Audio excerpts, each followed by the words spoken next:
So obviously, we obviously know this weekend is Fury Usyk. We know that it's dominating the boxing world. It really is. It's all a lot of us can talk about. It's all a lot of us probably be talking about, irrespective of the results, for certainly days, maybe even potentially weeks, depending on the fallout, and obviously depending on the result, because God knows what might happen. There's an awful lot, certainly for me, still to unpack between now and then. Obviously I'm going with Usyk to win this fight on a decision. Could be razor close. Could be controversial. Could be controversial either way, irrespective of Tyson Fury getting it. If Alexander Usyk, I would say it's very unlikely Alexander Usyk would get a decision and it'd be controversial in a sense of, people looking and saying, "Oh, that was a bit, that was a bit fortunate." I think if anything, it could potentially be the other way around. But we can't let the undercard. Now, I know the undercard, it started out okay, so to speak. The undercard, Boacek versus Madrimov was a good fight. Mckean versus Peter McGrail, who is still on this card, by the way. Essentially, the fighters who have done nothing wrong, and they certainly haven't. Boacek didn't do anything wrong, nor did Peter McGrail. And now Dennis McCann could have some problems. Apparently it was multiple substances. That's not good. Some people were speculating could it have been maybe something recreational. It'd be very stupid. It would be very stupid to do something like that in general. But a very stupid thing to do, to take a recreational drug coming up so close to a fight or something like that. It really would. So, those fights have been, put on the back burner for now. And in their place, they're not as good, it's fair to say. So this card has suffered. And for that, I think that this fight, which I'm going to talk about here, Moses Itauma versus Dempsey Mckean, in my opinion, and again, just my opinion, it should come in.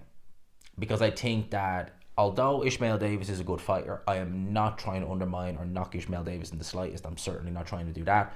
But him coming in on very short notice against Boacek, I think Boacek is... Look, it's not like taking a short notice fight against Josh Kelly. Josh Kelly, I've never really rated that highly. He's a solid domestic, maybe European level fighter. But this is a different beast altogether. This is a different animal altogether. I don't think Ishmael Davis is seasoned already. Even if he had a full camp, I don't think he's ready for this jump up. In terms of Itauma Mckean, this is a big jump up for Moses Itauma. It really is. But it's impressive at the same time.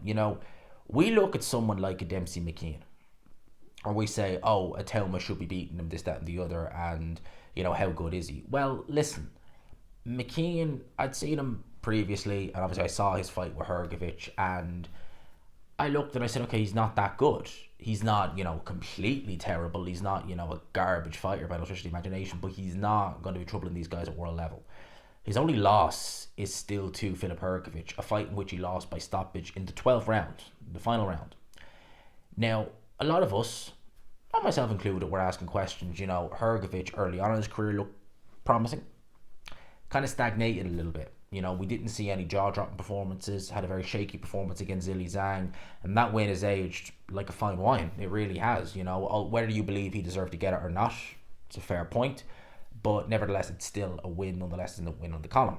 And, he didn't look great against Mckean and then went and lost to Daniel Dubois. But look at the job Hrgovic did for small parts in the fight against Dubois in comparison to Joshua. Hrgovic was winning rounds. He was buzzing, maybe stunning slightly Dubois. He was certainly doing better, was never close to going down in that fight, in spite of the fact he took loads of big shots. Did much better than Anthony Joshua did. There's no way a Joshua fan can turn around and say, "Oh, well, no, he didn't do as good." No, he did much better than Joshua did.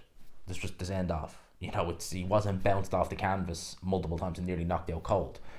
So that's the only guy this guy has lost to. Now, Moses Itauma made his pro debut on the undercard of Anthony Yard versus Artur Beterbiev.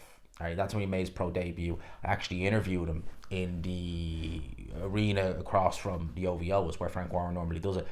And I was able to interview him, one of his first interviews. I was very happy about that. And straight away, he would have only been about 18 at the time. There was a maturity there. I think he's grown more in confidence. You see him now, he's a lot more confident in front of the camera than he was back in early 2023. A lot more confident in front of the camera. But when you look at him, his ability is just there for the world to see. an 18-year-old turning pro when he could have went to the Olympics. And believe me, I'm not saying he would have won gold because, back at the Jalalov, all that, there was some good talent there. But certainly he would have at least got a bronze. He could have done that, but he chose to go professional. You hear the stories, the praise, Tyson Fury praising him, Lawrence Okolie, Shane McGuigan, etc., etc., etc. I remember Tyson Fury when he was asked about Daniel Dubois, when he was asked, he praised Daniel Dubois too at very early on in his career as well. Good eye for talent, it seems Mr. Fury does have. But I remember when Moses Itauma was there at the Ngannou fight. I think he fought on the undercard. And Fury's face when they said, look, he's only 18, the shock and surprise, because Fury knew, this guy can hold his own. And obviously he doesn't look, at the time, I think he was only about 18, didn't look like your typical 18-year-old, to say the least, I think the Luke Littler effect is in full swing. A lot of people now, when you look at them and you're like, there's no way Moses Itauma isn't even 20 yet. He's not. He's got some good genes there. But a tremendously talented fighter, and this is a big step up for him. Now, Itauma is trying to break Mike Tyson's record. He has till May of this year to do that. I've said it once, I'll say it again. Just because you can doesn't mean you should. Now, they are moving Itauma very, very quickly. You look at someone like Johnny Fisher on the undercard, who's been pro longer. I don't know, I think he's had more pro fights, but he's fighting Dave Allen. And that's seen as a step-up fight. Itauma's fighting a fringe world level opponent, maybe even on his day a world level opponent in his 10th pro fight. And he's significantly younger. I think he's 6 years or so younger than Johnny Fisher. So it's a really impressive feat. And it's interesting now, you look at the rankings. Moses Itauma in the WBO rankings. Now, rankings, you take it with a grain of salt, you really do. A lot of it is stemming from the promoter, how powerful he is, how much sway he has. But Itauma is ranked 6th by the WBO, obviously Usyk being the champion. Joseph Parker, interestingly enough, is still listed as the interim champion. And these are fairly up-to-date rankings. So Parker is still listed as the interim champion. That means, we'll say, if Usyk wins or potentially Fury wins, then, title becomes vacant. He becomes elevated to full champion. So Itauma is ranked number 6. And obviously he's fighting Dubois in February. Now, it's interesting, they dropped Herkovic and Yalalov out of the WBO rankings. The IBF rankings, which before he wasn't ranked in, he's now made an appearance, I should say, in the rankings. He's in at number 14. He's just behind Justice Hooney, who is 11-0. And I think Itauma is a better shout as a prospect. So he's in the WBO rank, or in the IBF rankings, I should say, which is very interesting. I don't believe he's ranked by the WBC. No, he isn't. And is he ranked by the WBA? That I don't know. He is number 10 by the WBA. So 3 to 4 sanctioned bodies have him ranked. Now, the crucial one there is the IBF, because win or lose, whoever wins or loses that Joseph Parker Daniel Dubois fight is a Queensbury fighter. Parker was Queensbury, Daniel Dubois is Queensbury. There you go. IBF title, potentially a WBO title, in which case he's ranked by both. Voluntary defence, if they do it before May, depending on how hard the fight is for the winner, if it's Dubois, might not be that hard actually to go again in May. And that's a pay-per-view in the UK. Sell it on the Breaking Mike Tyson, that's pay-per-view in the UK. No question. Pay-per-view, job done. O2 Arena, you could do that no problem. Just because you can doesn't mean you should. I like the trajectory they're on with Itauma. I like what they're doing. And in this fight, I really think we're going to see the best of Moses Itauma really come out. Because I think with Itauma, you look early on in his career, he was fighting just complete cabbages. Like, they just nothing. And he was blowing them out in a round. Like nothing. Because they were just looking for a place to lie down. Then he fought some guys like Dobyshenko, who are very... I still don't think Dobyshenko has ever been stopped at the time of recording. Correct me if I'm wrong, but I know when he fought Matty Harris, he was dropped in that fight, but he wasn't stopped and he ended up winning. I think he even went the distance with Hughie Fury. So he's a durable guy. Itauma couldn't put a dent in him, but he boxed well. He went distance again, I think, in the fight after. And then he started kind of finding his form and going through the tempos. We've seen knockout after knockout after knockout. His last fight against Mariusz Wach, who's normally a very, very durable guy, very tough guy. I thought, again against an old Mariusz Wach, who had much seen better days, a long time ago. I was still impressed with the hand speed, the combination punching, the footwork. There's so much about Atelma's game that I like. And I think as the levels progress, we're going to see more of that, because I think he's going to need it. Because it's not always going to be as easy as just steamrolling a Marius whack. It's not always going to be as easy as, knocking out whoever in a round or two.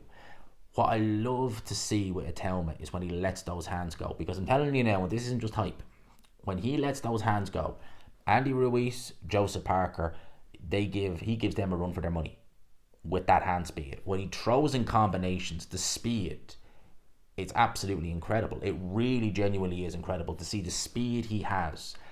The power is going to come, and he's not feather-fisted. The power will come more with age as he grows and gains a bit more of his man strength. The speed will still be there. His athletic prime is probably still a good 5-6 years away. So there's so much good with Itauma still untapped. And I think as he goes up and progresses, we're going to see it in abundance. And I think we're going to see it in this fight. If he wants to go in there and try, and now I'm not sure what schedule this is. Is it a 12-rounder? Is it a 10-rounder? If it's a 10-rounder, either way, if it's a 10 or 12-rounder, I expect Itauma to win this fight by a stoppage. I think Mckean, maybe it would be awkward. He'll give Itauma something to think about, but I think Mckean will most likely... See, Hrgovic never really stamped his authority on the fight. When he did, finally, in round 12, over. Over. Done. I think Itauma is going to be on him like white is to rice. Like that. And I think that the hand speed, the shot selection, the movement, the footwork, I think it's going to be too much for Dempsey Mckean. I think he's going to get overwhelmed. And I think he's going to be stopped. I don't think it's going to be a necessarily, really, really quick 1-2 round demolition job. But I think it's going to be a sustained beating, and I'm looking between rounds 5 and 7. Done. That's what I'm thinking.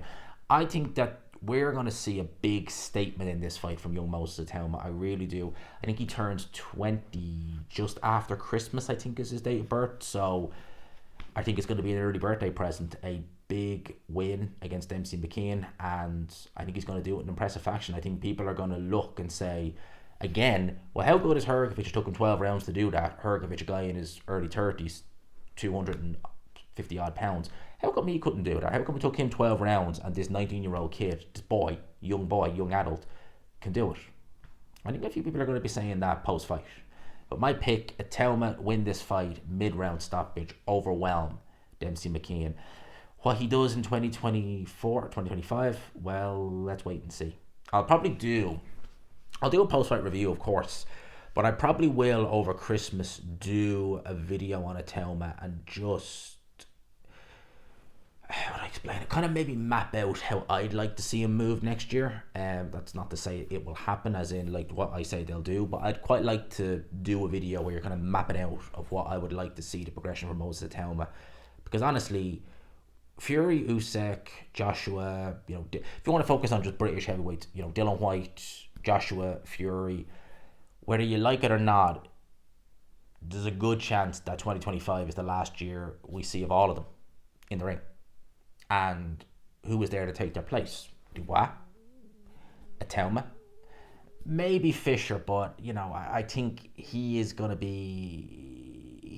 I'm not even sure he'll even be this good, but he may be a kind of Chisora type fighter, someone who's always in it, but never really hits it big. That could be Johnny Fisher.